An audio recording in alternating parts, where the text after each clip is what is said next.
Okay, so now that we're back on the computer, I'm going to show you just a handful of images that I've taken since I've had the Fuji, which has only been about 30 days. So this was the first wedding I shot with it, and this is the bride getting ready inside her bathroom. And so I took a couple photos with it. This is with a 35 millimeter from Fuji. I shot it at 1.4 at 1/1000th of a second, ISO 500. This is a very sharp image. You can see just by zooming in, I have very minimal sharpening on this edit. We can turn the sharpening off, and you can see it's a little soft when I turn the sharpening off. Also, mind you, I had the sharpening in the camera turned to 0. And from what I've read, people say that it's pretty soft if you do that. So, and you have to add sharpening in post. So that's what I did. And it looks really good with a little bit of sharpening added. It's a beautiful file. You really can manipulate it any way you want. Here's the raw file out of the camera. It's really not that, it looks great for a raw. So let's move on. Still 35, same wedding. A little bit of an edit on this one. I think I might have back focused a little bit on this photo due to the camera. I don't know, it must have just goofed up a little bit, but it still looks really good. It's a very usable image. I'm going to deliver this and be very happy with it. Here's the raw.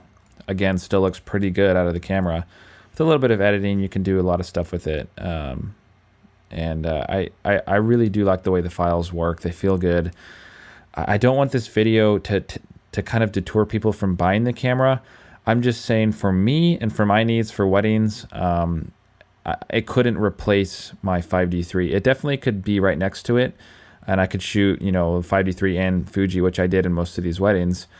But I just can't justify paying that much for this camera body when I can just buy probably another 5D3 for a couple $100 more. And so that's probably why I won't keep it. I'm still on the fritz, but I just don't think I'm going to keep it. So let's keep looking. Here's another one just to kind of show off the low light capability. This was at ISO 5000 with a 35 at 1.4, handheld at 1/60th of a second, and it looks really clean. We'll zoom in and you can kind of see, I think there's actually some grain added on this, so let's take that away. Oh, nope, never mind. So this is just the natural grain. It looks pretty filmy, and I think the high ISO looks not too bad at all. And you can see this was definitely after sunset, so you can kind of see there's a little bit more light that it's trying to pull out of the sky from that blue. So the file's pretty clean. I mean, it's definitely doable, and I'll deliver it as well. Here's the raw out of the camera.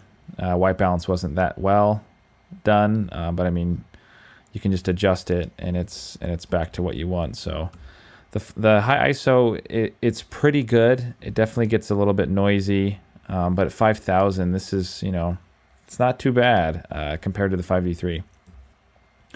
Here's a shot of me on top of a mountain in Germany.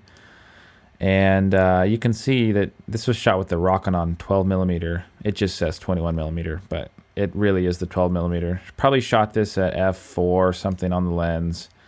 And you can see once it loads, it's pretty sharp for that lens. Not a whole lot of distortion, and it's got a little bit of vignetting, but you can definitely fix all that in post. It's a really cool looking file, and something that I'll probably print because it was way hard to hike up this mountain, and I probably will never do it again, but I'm super glad that I did. So moving on, here's just a kind of a landscape shot on top of the mountain. Looks pretty cool. Also shot with the Rokinon 12 millimeter, and you can kind of see it's a really cool lens. It does a really good job. So we'll see if this loads, so you can kind of see the detail in this shot. I believe it was probably shot around f4, f5, 6 or something like that.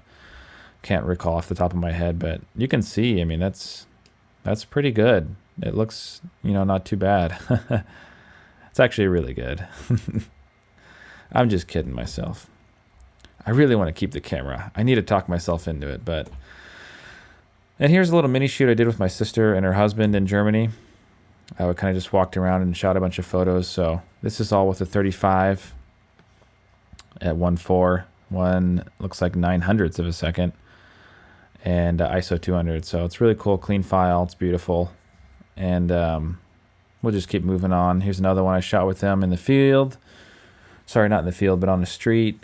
And also really cool. 35, probably at 1.4. Yep. 1,000ths of a second. And here's another one. Really beautiful light on this shot. I really, really like this one. The light was really beautiful coming through these trees and kind of streaking on the ground and so forth. Also shot with a 35 at 1.4. And here's the last one, shot in the cathedral. Pretty bad lighting, but it turned out pretty well. ISO 2000, 35, 1.4, 1/25 of a second. It's a very clean file. I'm going to double check it doesn't have grain on it. Nope. So it handles high ISOs really well. I think that it makes it look a lot more filmy than grainy, and there's not a lot of banding issues just because of the way Fuji made their sensors versus Canons, which definitely have a lot of banding at high ISOs. Here's a wedding I shot yesterday, shot with the Rokinon 12mm. It's a really clean file. Not a whole lot of editing on this shot. You can see it's very sharp. Very sharp. And also another one of the groomsmen, Rokinon. I don't remember the F number, probably somewhere around 2 or maybe 4. But I mean, you can see it's very sharp once it loads. There it goes. Yeah, it's very sharp, and I'm going to deliver all these because they look great. Here's another one we did of them running away. They wanted to do a dinosaur T-Rex shot, like you've been seeing all over the internet recently, probably. And so that turned into something like this, which was, this was all shot with a Fuji, with the Rokinon 12mm. A very silly shot. Obviously, it doesn't look very real, but it's a fun little thing that I'll probably deliver. And here's one inside the ceremony, just a black and white converted. It really holds up well. This is also the Rokinon 12mm. And here's the color version of that. So it's a very hard thing for me because I'm telling you guys that I don't like it for weddings. And all of these weddings that I shot, and all these photos that I'm showing you, I look back on them and I really do love the way they look. I'm always impressed.